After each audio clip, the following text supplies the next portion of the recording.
All right, so this is the first of our four snippets for this week, which covers the early period of the Constitution.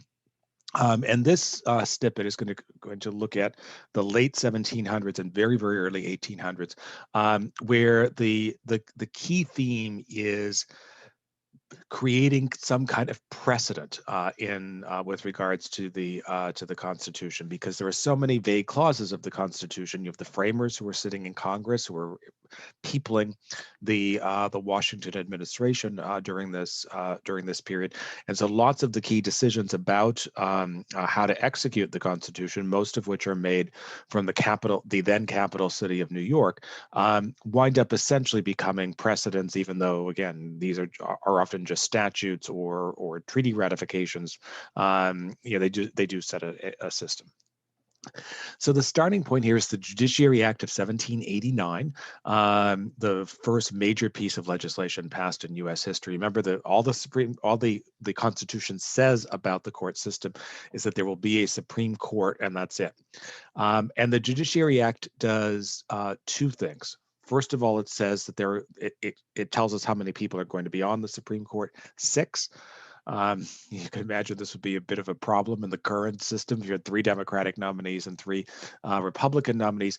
But in early American history, the Supreme Court it didn't make a lot of decisions, and it tended to make decisions unanimously.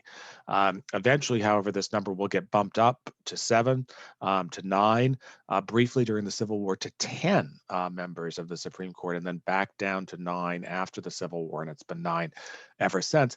But this is a decision by statute. If Congress tomorrow wanted to pass a law saying there will be 221 members of the Supreme Court, technically they'd be able to do it.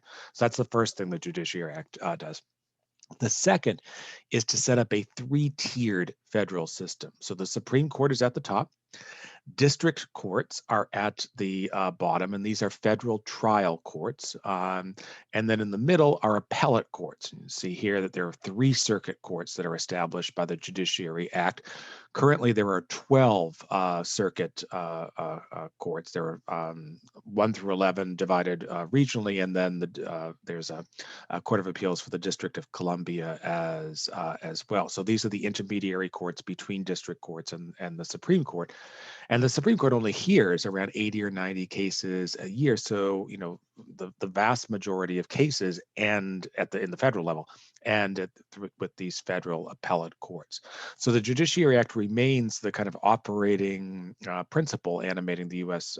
Judicial system now, although, of course, it's been amended many times since 1789.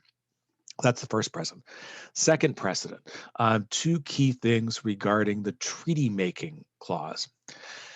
Recall that the Constitution says that the president will negotiate treaties subject to the advice and consent of the Senate. Consent is easily understood. You need 2/3 of the Senate to approve a treaty. But what constitutes advice?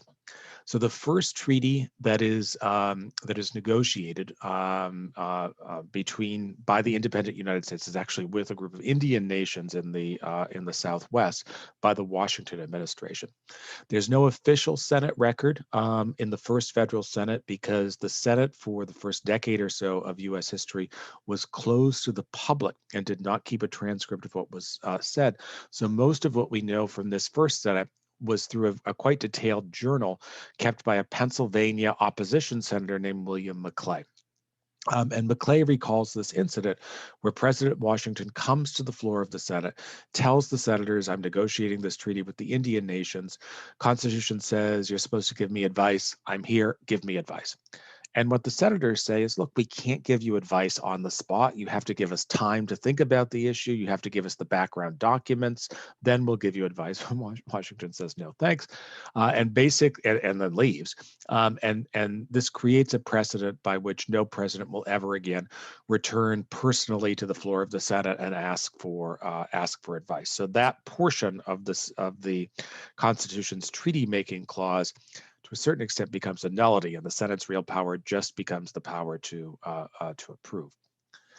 And then the second big precedent with regards to the to the treaty-making clause comes 5 years later in what's called Jay's Treaty. This is John Jay, negotiated between the United States and Great Britain, a treaty of friendship which has the practical effect of tilting the United States towards the British in a major war between Britain and France. And this is a treaty which is strongly supported by Alexander Hamilton. Hamilton wants the United States to sort of imitate Britain's industrial system. It has strong support in the Northeast, which is culturally very close to the British. Strong support in the Mid-Atlantic, largely because of they buy Hamilton's industrialization idea, but is strongly opposed in the South. Even though slavery is legal throughout the South, Southerners tend to be more sympathetic to the French side in this conflict. And so Jay's Treaty barely makes it through with the requisite 2/3, thanks to the votes of almost entirely the votes of New Englanders and Middle Atlantic senators. But then it goes to the House of Representatives, where James Madison, and here we have Hamilton and Madison, the co-authors of the Federalist Papers, you're discussing a treaty negotiated by the third author of the Federalist Papers, John Jay, yet coming to completely different opinions, a good reminder of the vagaries of the Constitution. And Madison says, look, this treaty requires some appropriations. Therefore, even though the Constitution says the House has no role in the treaty-making clause, we have the authority to approve these spending measures or not.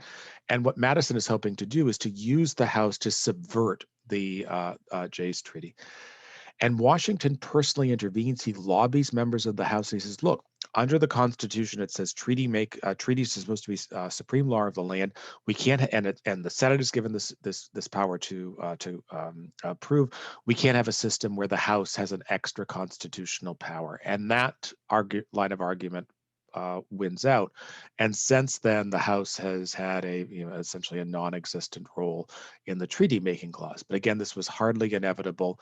And I think what's interesting about the Jay's Treaty issue is that you have these framers, Hamilton and Madison, taking completely different positions on whether the House of Representatives has an appropriate role in terms of ratifying treaties. So it's a good reminder that, when you hear this idea that there's an original interpretation of the Constitution, even the framers didn't seem to agree on what the original interpretation was. Next big issue in this early Congress is a compromise over the placement of the capital.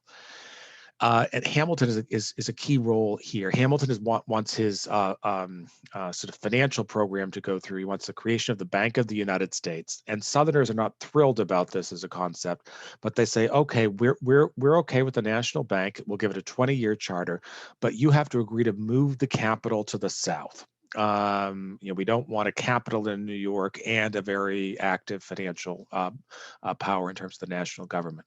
So the result is this compromise. They settle on a piece of land on the Maryland-Virginia border. Both Maryland and Virginia give land to the federal government for the creation of a capital district. Virginia eventually will get the land back in the mid-19th century. And for Southerners, they want a capital in the South for a couple of reasons. First, again, they're concerned about New York's influence. Second, they believe that having a capital surrounded by slave states, slavery is legal in both Maryland and Virginia, will make it much less likely that the federal government will abolish slavery. Next key precedent regards the Electoral College. Recall that Washington's elected in 1788 and 92 without real opposition, but in 1796, the two sides essentially divide into two parties. One, the Federalists, headed by the Vice President, John Adams, here on the left. The other, the Democratic Republicans, the forerunner of the modern-day Democratic Party, headed by former Secretary of State Thomas Jefferson. This is an incredibly close election, but by the narrowest of margins, 71 to 68 in the Electoral College, John Adams is elected. Intriguingly, under the Constitution, because the assumption here is that there wouldn't be political parties. The Electoral College, the way it was supposed to work is that the person who got the most votes in the Electoral College would be president. The person who got the second most votes would be vice president. president, and because you needed both a president and a vice president, every elector would have to vote for two individuals. What wound up happening in 1796 is because some Federalists voted for a splinter candidate for vice president, the net result was that Adams got the most votes. He was elected president. But Jefferson, with 68 electoral votes, because it was just one big vote, got the second most votes, and he served as vice president under Adams. The only time this has ever happened in American history, where you had a 4-year term with president and vice president of opposite parties. Obviously, Jefferson was frozen out of Adams' administration deliberations. And for our purposes, the big issue constitutionally during the Adams administration involved failed negotiations with the French. This is a cartoon describing the sort of perfidy of French negotiators and the honorable American negotiators that triggered an undeclared naval war between the United States and France, and led the federal government in 1798. This is a very, very controversial war, to pass a law known as the Sedition Act. There'll be a similar statute passed during World War I, which gives to the federal government authority to criminalize dissent.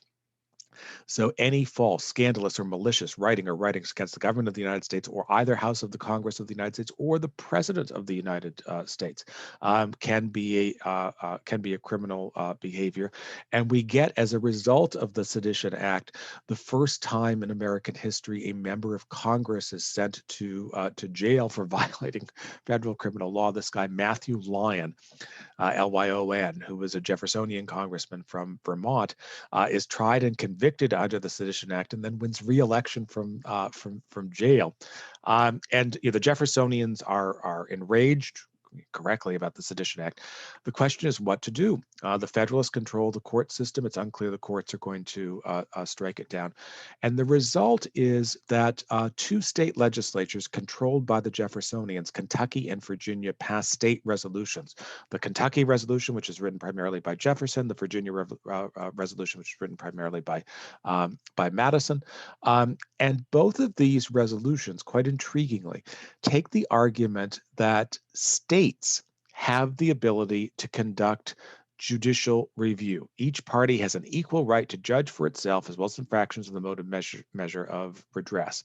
So this would be the sort of system where, let's say, the federal government, a couple of years ago under Trump, passed a law. In New York, Cuomo didn't like it, and Cuomo then persuaded the New York State Legislature to pass a law saying this law is unconstitutional. Now, we think of judicial review as coming through actions of the Supreme Court, but the Kentucky and Virginia resolutions are a good reminder that even among the framers, there wasn't firm agreement on this issue, and they were willing to deal with other approaches for judicial review. Now, this system would eventually become discredited, and it comes to be known as nullification, the idea that state legislatures can pass resolutions saying we're not going to follow federal law. But I've put it in here just because I think it's one of a number of reminders that the Constitution is such a vague one that the framers themselves disagreed on it. So that's our first snippet for this week.